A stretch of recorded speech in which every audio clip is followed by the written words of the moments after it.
Morning. Welcome to second episode of the second season of Strenuous Conversations. We're going to be talking about Francis Thompson's The Hound of Heaven, one of my favorite poems. I recited the poem in full.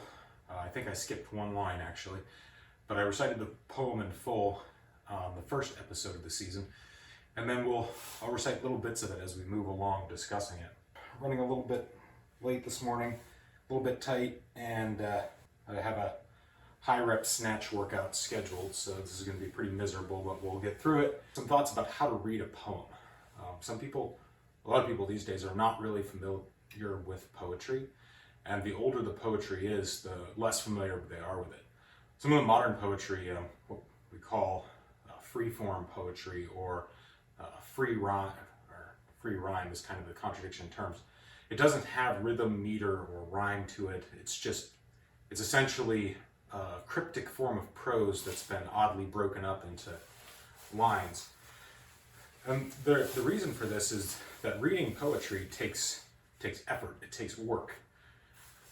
But when you get good at it, it is effortless, just like most things in life. The things really worth doing, they take some effort up front.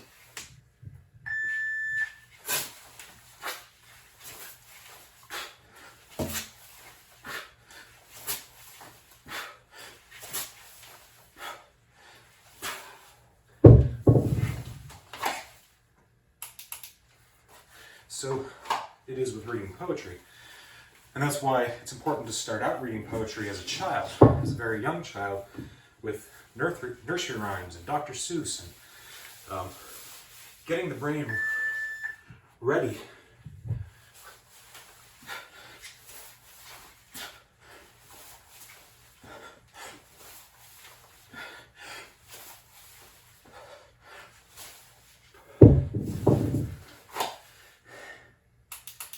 To think in rhythm and meter, and from there to transition to thinking in metaphor, in similes, in oblique references.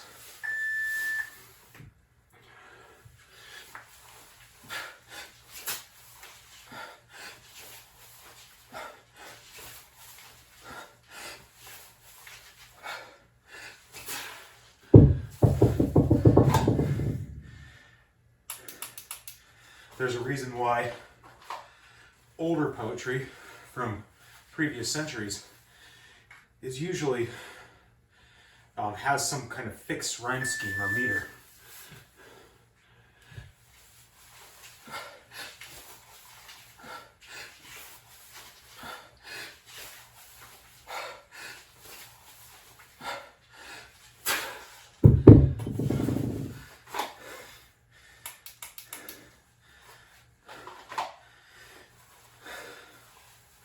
The fixed rhyme scheme, the metered poetry, comes first, and then the more free-flowing, free-form poetry kind of flows out of this foundation of more disciplined poetry. And you see this in the authors of some of the earliest freestyle poetry. For instance, T.S. Eliot probably being the best of the whole bunch. Because T.S. Eliot was absolutely steeped and formed by much older poetry. Dante, Shakespeare, Donne, all the other great poets of the English language, and in Dante's case, the Italian language. And it's out of this foundation, this training and rhythm of the brain, that he begins to create a freer form of poetry.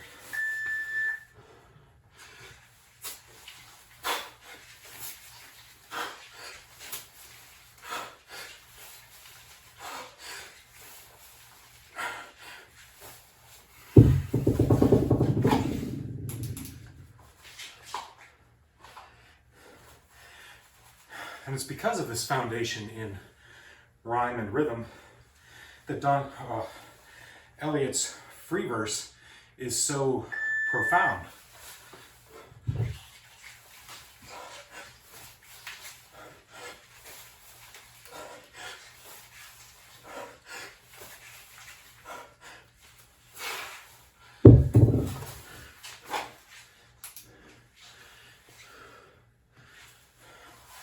And it's because many modern poets lack this that a lot of modern free verse is frankly crap.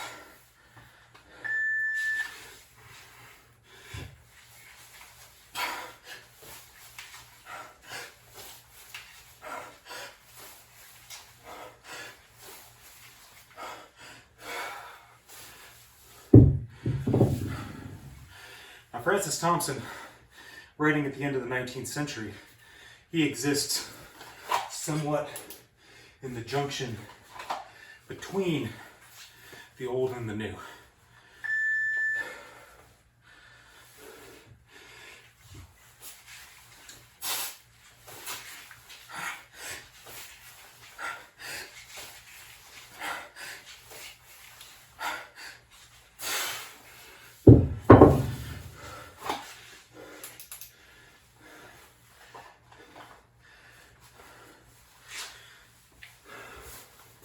That he was informed by the old is clear from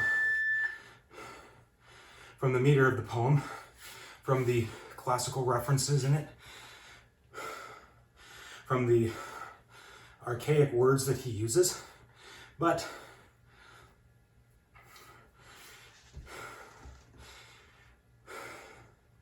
it utilizes a more free-flowing rhymes or meter, and the rhymes, instead of being following a strict A, B, B, A, or A, B, A, B, or A, B, C, A, B, C, and instead of following a strict pattern, they kind of weave in and out of the flow of the poem.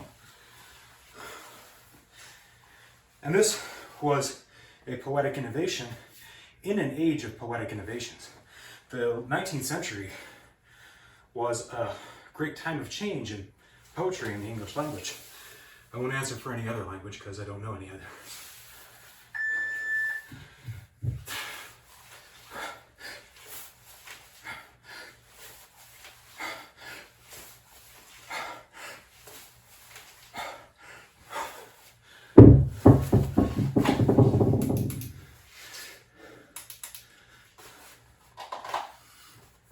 You have Gerard Manley Hopkins writing this time period, another Catholic poet, Jesuit in fact.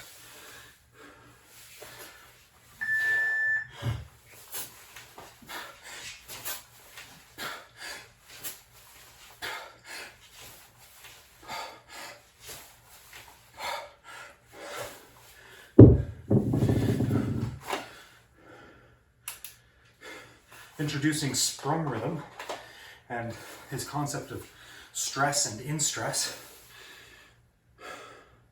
So poetic innovation wasn't unheard of in the latter 19th century.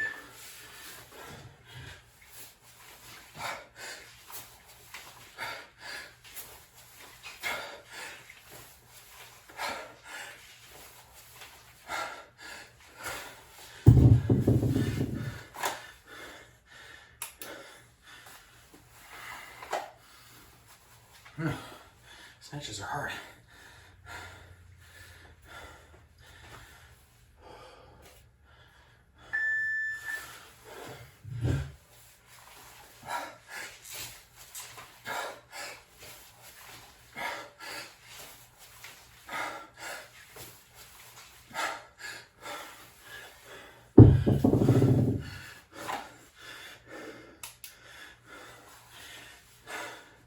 And all this to say, this is why reading poetry takes effort to a not greater but different degree than reading prose. Prose mimics the natural flow of conversation, at least modern prose does. Ancient prose is notorious for being more formal, more in a style. There's a style of prose, there's a style of oratory, there's a style of rhetoric. But poetry requires work. It requires training your brain in an entirely new way of processing language. A way that doesn't proceed directly from A to B to C to D, it does not go in a linear fashion necessarily. And it adds in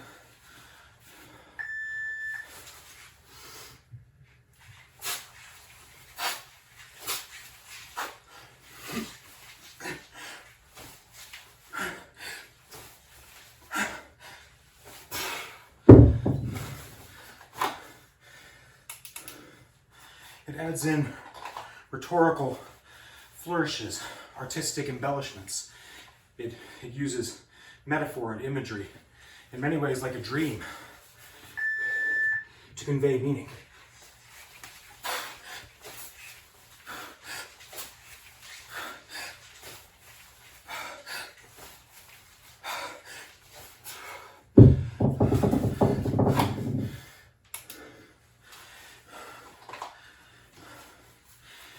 So the best way to read a poem, especially an involved,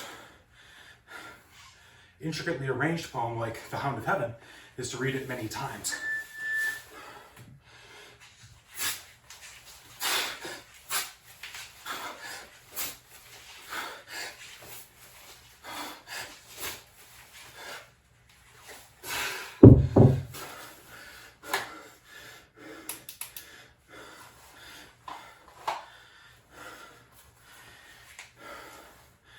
And in reading it many times, to give your brain, your subconscious mind,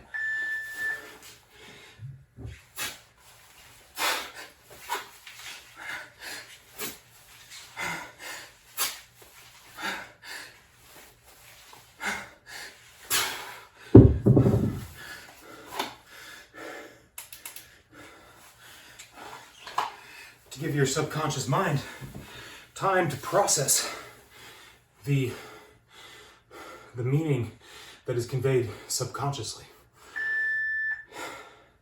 So let's look at the poem. I fled him down the nights and down the days. I fled him down the arches of the years. I fled him down the labyrinthine ways of my own mind. And in the midst of tears, I hid from him, and under running laughter. Who is hiding? And who is he hiding from? This is not immediately clear in the first lines of the poem. But what is clear is the intensity with which he is fleeing and hiding. He's fleeing down the arches of the years.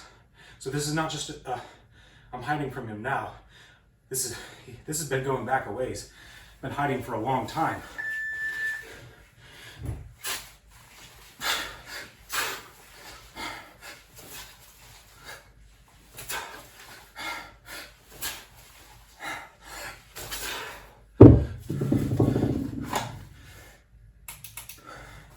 And some idea of who he's been hiding from can be glimpsed in the line, I fled him down the labyrinthine ways of my own mind.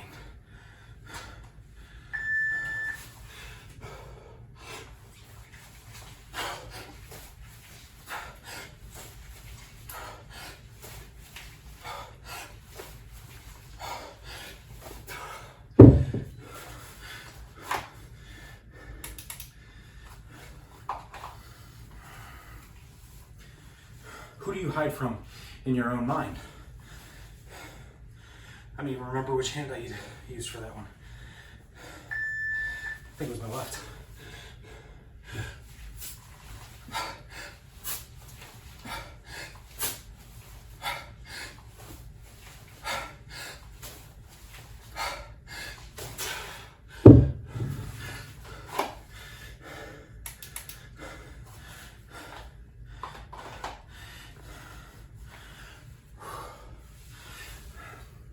Do you hide from yourself in your mind? Who could you possibly be hiding from that's inside your mind, if not yourself?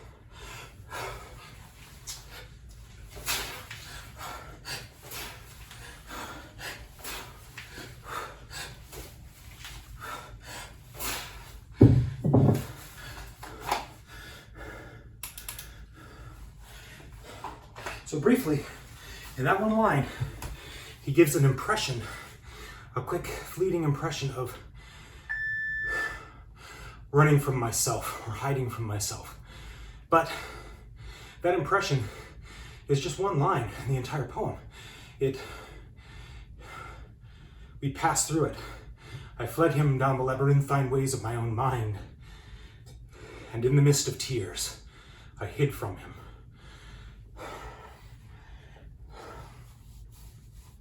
And suddenly we're back again with this image of hiding from an exterior pursuer. But the tension between the interior pursuer that you can hide from in your own mind and the exterior pursuer that you must hide from behind an external object is only going to grow more pronounced. And in the midst of tears and under running laughter, joy, sorrow, both alike are... Dang, that was a short rest. All right, my calluses are starting to rip, so we're done with snatches for today.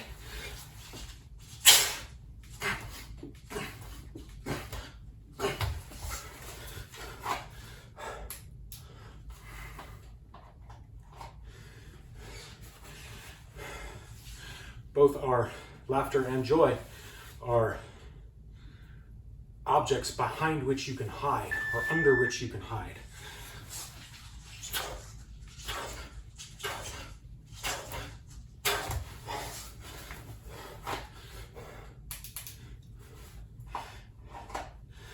Up visted hopes I sped, and shot precipitated adown titanic glooms of chasmed fears.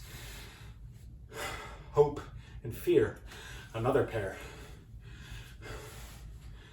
What is it that we hide from behind both hope and fear?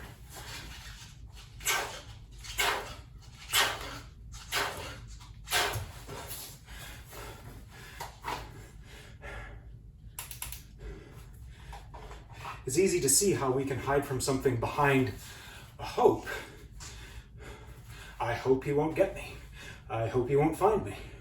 But how do you hide from something behind a fear? Isn't it the fear that makes you hide?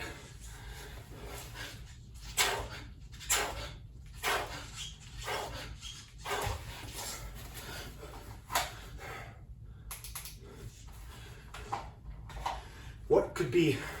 This raises the impression that whatever it is that we're running from, whatever it is that we're fleeing from, is more terrible than the fears behind which we hide. And this is a very powerful image that's created in just this one line. And shot precipitated adown titanic glooms of chasmed fears.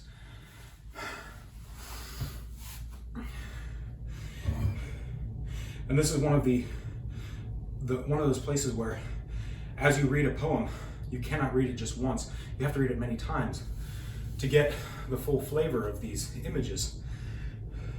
Chasmed fears, titanic glooms of chasmed fears, giant abyss, bottomless, a chasm in reality into which we dive. We're not just kind of sticking our toe in and kind of sneaking into the dark to hide here. We are so terrified of what's coming behind us that we're diving headlong into this bottomless darkness. We can't even see the end of it. What could drive us to that?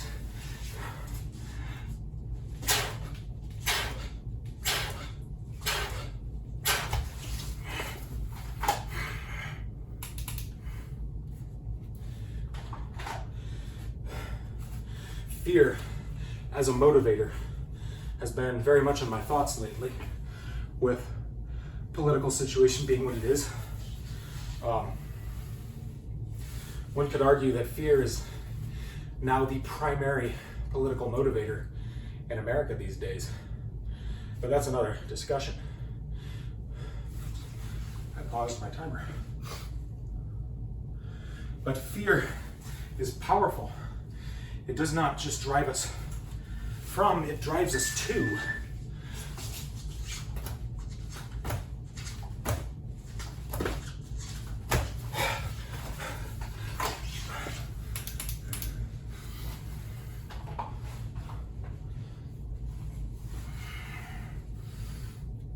but it drives us to something that we don't foresee.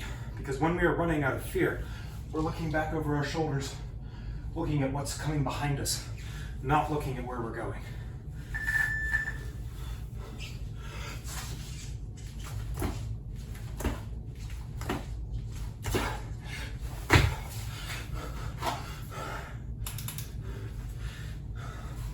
So when I teach shooting in the military, I teach to look at what you're afraid of, to look at the target and see what you're seeing. Don't just run blindly, don't just shoot blindly out of fear. You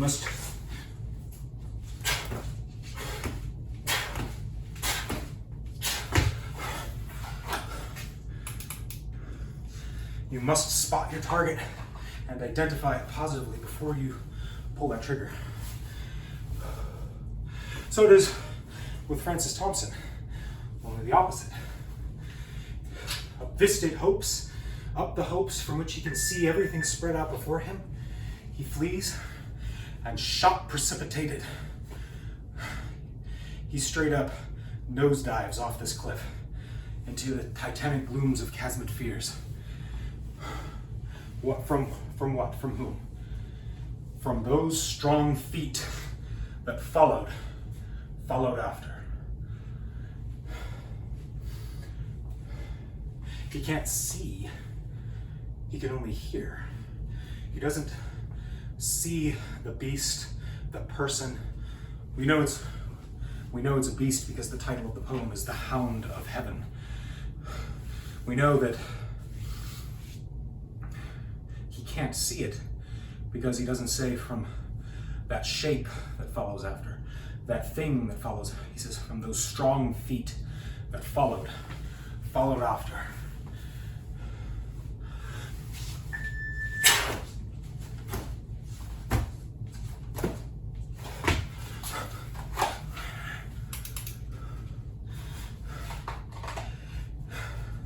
And this is our first clue as to the nature and intensity of the pursuit, is that he is diving down into this chasm, and those feet, they aren't stopping.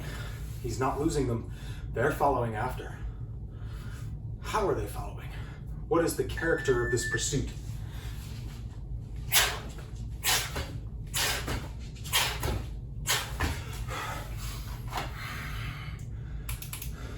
We know that it's been going on for a while, across the arches of the years, down the nights, down the days, across the arches of the years. But are these feet chasing? Are they running him down? No. They followed after.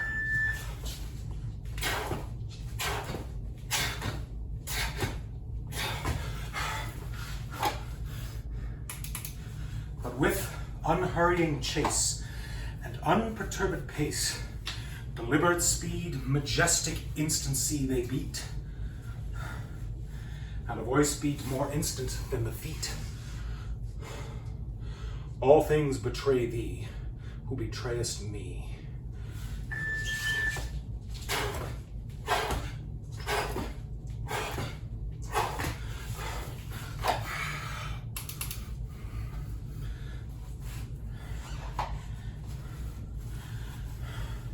These feet are not running after him. They're not chasing him down. They're just following. With unhurrying chase and unperturbed pace, deliberate speed, majestic instancy. Instancy, what is instancy? Instancy is insistence. It is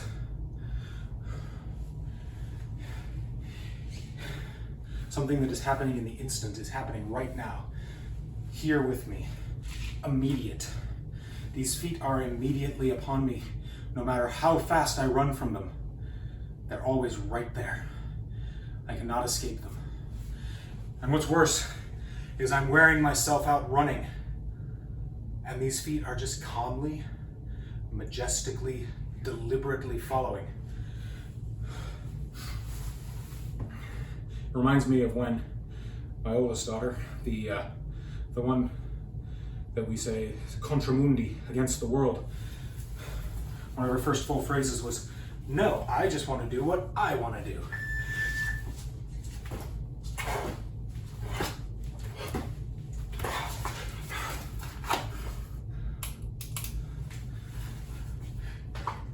When she was very little, she used to run on her little short toddler legs, like this. And I would follow, like this. Yeah, you run, kiddo. Wear yourself out. When you're tired, I'll be right there.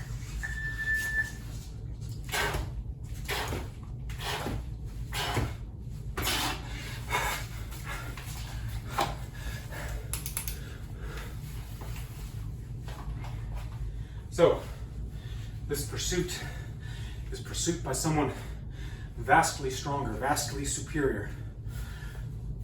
Do we hear an echo of Thompson's relationship with his father? Which, if you're not familiar with, rewatch the first video.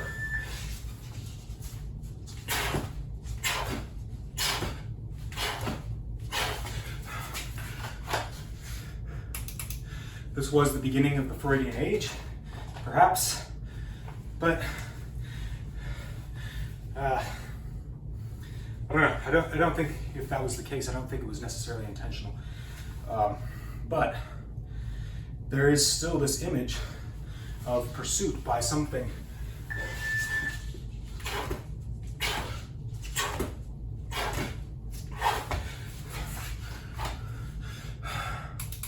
so vastly superior that it does not need to run to keep up. And a voice beat more instant than the feet. All things betray thee, who betrayest me.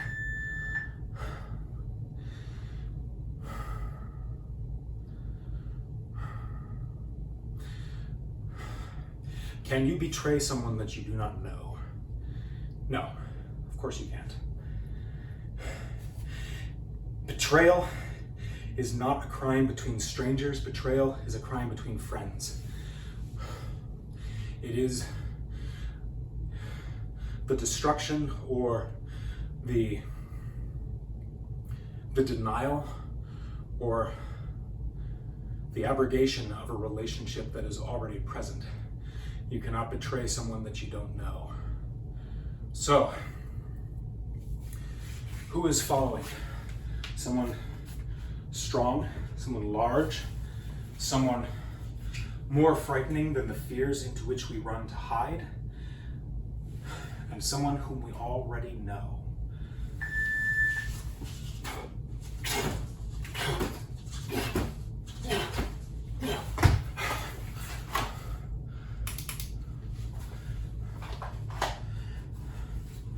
And that's as far as he gets in the first section. He's establishing a background imagery, an impression on first read that on multiple reads you begin to dig deeper into and see these details and make inferences from them.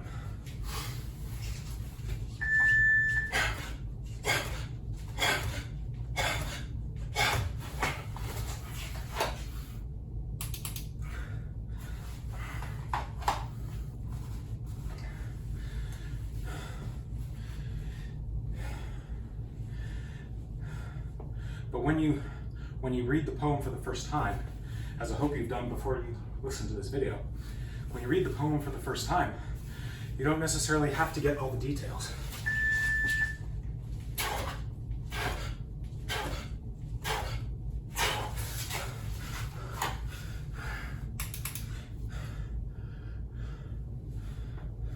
It's like when someone bakes you a gourmet dinner, so they bake you a pizza. You don't start out by asking, what's in this? You start out by tasting. You take a bite. And then you don't run your tongue around, oh, that's some garlic, that's some oregano.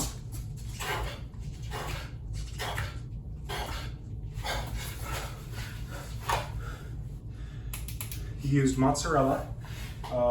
Is that a hint of feta there? You don't do that. Not on the first bite. On the first bite, you just taste. You just accept what is offered. You don't judge it. You just receive it. Receive the impression.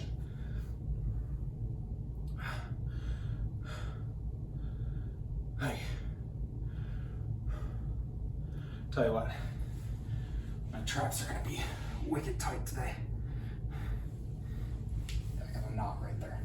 That's gonna hurt.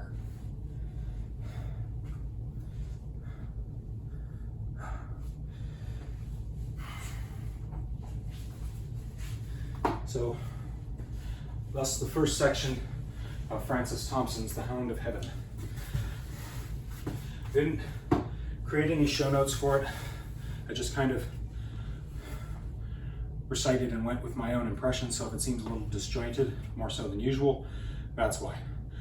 I'm gonna finish by stretching, rolling out some tight spots, do a couple of sets of pull-ups, and then I'll be done for the morning. Hope you guys enjoyed listening to my thoughts about this poem. If you haven't read it, go get yourself a copy of this, find it on the internet, read it. Don't just read it once, read it a couple of times. And then next episode, we'll talk about the second section. God bless. Have a good day.